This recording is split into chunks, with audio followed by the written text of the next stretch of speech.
Los problemas económicos, las movilizaciones de la coordinadora y otros temas parecerían que habrían golpeado al gobierno de López Obrador. Sin embargo, la popularidad del presidente se mantiene. Con la altísima popularidad del presidente de la República al inicio de su mandato, puede hacer prácticamente lo que quiere, lo bueno o lo malo. La popularidad presidencial y la confianza de los consumidores alcanza niveles inéditos, pero paradójicamente la de los inversionistas va a la baja. Esto es En la Mira. Comenzamos.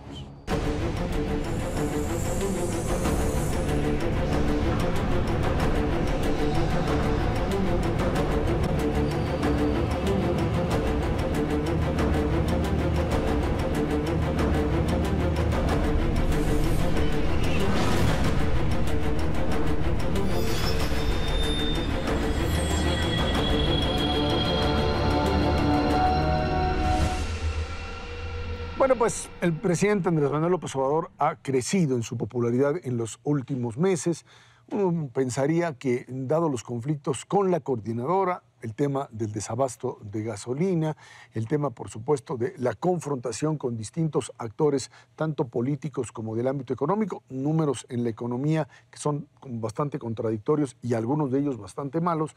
De todas formas, un nuevo liderazgo y las expectativas que se tienen sobre el cambio en esto que se denomina Cuarta Transformación le han permitido al presidente de la República seguir incrementando su popularidad. Una popularidad que, de una manera muy clara, pues tendrá que reforzar a partir de hechos claros, concretos. Por lo pronto, eventos que uno hubiese pensado le restarían fuerza, lo pondrían en una situación de crítica y cuestionamiento, hoy le permiten asumir claramente que el liderazgo que consiguió a raíz de la elección lo sigue manteniendo.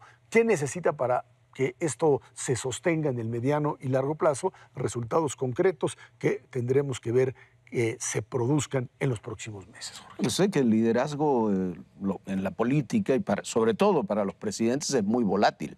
Y hace 6 años no llegaba a los niveles que tiene hoy el presidente López Obrador, pero el presidente Peña Nieto tenía niveles muy altos de popularidad. Rozó en algún momento el 70%. El 70%, sobre todo después de la detención del Lester Gordillo. Y Felipe Calderón, en fechas similares, rozó el 80%. A ver, los primeros 100 días siempre son muy generosos. Y Carlos Salinas terminó en noviembre con un índice de popularidad también muy alto, que se cayó meses después con la crisis. Entonces, la popularidad presidencial es muy volátil. Por supuesto que el presidente López Obrador tiene en sus manos un instrumento fantástico, que es atribuir a las anteriores administraciones y a la corrupción muchos de estos problemas. La gente, creo que tú lo escribías en estos días, se forma en la cola y dice que para cargar gasolina, y dice que es parte de la lucha contra el huachicol, y me parece muy bien.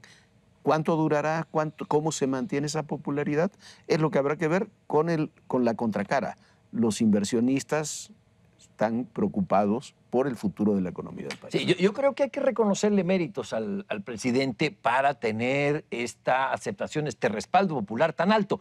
Es cierto, todos los presidentes cuando entran suben mucho más de lo que sacaron de porcentaje en las elecciones, pero no como lo ha hecho Andrés Manuel López Obrador. Ha subido muchísimo a pesar de una cantidad de acontecimientos que a cualquiera habrían minado en su credibilidad. Pero creo que ha tenido el acierto de cambiar la forma de gobernar. Creo que se ha deshecho de símbolos del poder de los cuales la población ya estaba harta. Creo que ha sabido deshacerse de la parafernalia del poder que ofendía a la población. Escoltas, vehículos blindados, camionetas en la plancha del Zócalo, etcétera, etcétera, que le han redituado una simpatía que la ha ganado. También cambió la conversación, la manera como se construye la conversación pública. Si nos regresamos a los últimos meses, los últimos años de la administración anterior, pues en efecto era la sociedad, los medios, las organizaciones de la sociedad, en fin, quienes iban marcando el ritmo, y la verdad, el gobierno respondiendo a la demanda que traía la sociedad. Lo que logra López Obrador en estos 100 días es cambiar esa dinámica, y es él el que está poniendo los temas, el que se comunica con sus conferencias en la mañana directamente con la gente, o por lo menos esa es la percepción que tiene una enorme cantidad de la gente.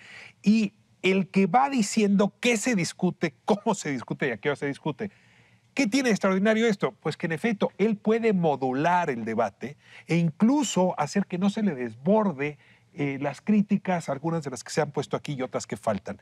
Yo creo que esa forma de cambiar el modelo de comunicación también estaría explicando por qué el crecimiento tan relevante. Pero eso lo tuvieron también los otros presidentes cuando llegaron al quitar otro tipo de símbolos, no estos que los hemos visto comúnmente. Peña Nieto, ¿cuándo salió a platicar con la gente? No, porque eran otro tipo de símbolos distintos. O sea, siempre tuviste cambios con respecto al gobierno anterior, a la figura anterior. De los excesos del poder, ¿no? Como lo ha tenido López Obrador. La ruptura, por lo menos, sí, claro que sí, estamos hablando de un modelo totalmente diferente, pero lo que me refiero es, tenían elementos de legitimidad que los hacían diferentes siempre al gobierno anterior. Recordemos, la época del priismo era echar la culpa al presidente que anteriormente había cometido los excesos y este no los iba a cometer. Vicente Fox era la gran legitimidad de la alternancia. Felipe Calderón entra con una situación muy complicada por el tema de la legitimidad de la propia elección y entra de lleno en esta lucha contra el crimen organizado. Peña Nieto lo hace en este retorno del PRI que le da una posibilidad, dice, de convertir, dice, lo que no se podía hacer, los que no supieron hacer las cosas, ahora sí lo vamos a hacer. Creo que en todo caso, aquí lo que estamos viendo es el cambio de símbolos. López Obrador ya no va a poner su retrato presidencial como lo ponen los demás presidentes, pero, insisto, estos elementos Perdón, simbólicos... una interrupción. Los ponen cuando se van. Bueno, no, porque los ponen en las oficinas públicas. Es una broma, Ahí están. Pero lo que creo que sí es importante es decir que en este momento el punto de quiebre de cada uno de los presidentes es en el momento en donde sus políticas públicas le demuestran a la población si lo que hicieron funciona o simplemente empieza a... Estás usando el plural y yo creo que es un error. Hay una política pública que va a hacer que la popularidad se mantenga o no, y es la de la seguridad, ¿no? Sí, yo creo que si esa no se resuelve... Yo creo que son dos. Es la seguridad y la economía. Ahí está, exactamente. La popularidad del presidente es indiscutible entre la sociedad, pero el pesimismo de los inversionistas también. Ahora, y el de los consumidores no, Jorge. Porque el de los consumidores es el consumidor, pero eso te con una gran expectativa. Porque es el de la población. El índice de consumidores es el índice de la población. En la como medida... empresario apuestas al índice del consumidor, ¿no? Está ligado. No, porque es muy volátil. Perdón, termina, Jorge, por favor. Está ligado en el momento que el crecimiento va a ser del 1%, en el momento que puedan comenzar a incrementarse las tasas de interés, que baje la calificación de México. A mí, la verdad, muchas de las políticas del gobierno de Andrés Manuel López Obrador no me preocupan. Son políticas, algunos dirán clientelares, otros que son políticas sociales, de ajustes de la realidad, lo que querramos. Lo que me preocupa es la economía. Y creo que el mayor problema que yo estoy viendo es que se juegue con la economía, con los parámetros económicos, que es lo que vimos en Pemex y lo que vamos con el anuncio que hizo ayer Manuel Bartlett en la CFE, que es regresar a la CFE de los años anteriores al cambio energético. Ese me parece que es el verdadero problema, el verdadero CFE. El otro, sin duda, es la seguridad si no hay resultados palpables en términos de seguridad pública. Ahora, lo que creo que es importante también es este cambio que se ha hecho en términos de política exterior, o el intento de cambiar política exterior. La estrategia manejada por Marcelo Ebrard en el sentido de sostenerse en el tema Venezuela con esta idea de ser intermediario, algo que no sé qué tanto va a funcionar en un momento en donde Venezuela está viviendo prácticamente... Una mala noticia. Espera un segundito. Cuando Venezuela está viviendo un momento muy, muy claro en donde es una cuestión de meses para que lo que está viviendo hoy Venezuela cambie en un sentido o en otro. Era una mala noticia, excepto cuando el presidente mexicano invitó a Donald Trump a venir a México. Es rarísimo que una decisión de política internacional impacte en la popularidad de los presidentes mexicanos. La actuación de Venezuela no creo que vaya a Creo que Ezra ya cambió de tema. Creo que Ezra ya cambió de tema. En fin, ya entremos al tema Venezuela. Fuimos los únicos en el contexto del Grupo de Lima con Bolivia, que no pidió elecciones. Vino la Unión Europea, nos juntamos con Uruguay, sí, vamos a mediar, vamos a propiciar el diálogo en Venezuela.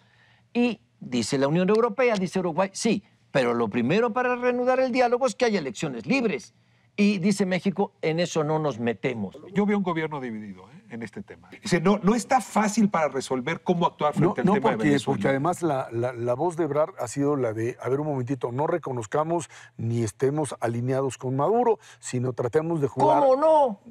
¿Cómo no? Estás equivocado, Ezra. Tratemos de jugar a la negociación, que a mí me parece que tampoco va a funcionar. No, ya no funcionó. El gran temor aquí es que la alternativa para cambiar de régimen en Venezuela sea la invasión norteamericana. Y ese es el temor, ese es el punto a discutir, si esa va a ser la salida o si se puede apoyar una movilización. Es un debate falso. O sea, cuando tú tienes toda la comunidad europea, tienes el Grupo de Lima, el único que ha hablado de invasión, ni siquiera abiertamente, es un poco la administración Trump. Sí, claro, ese es el problema. Y fue rechazado por todos los demás.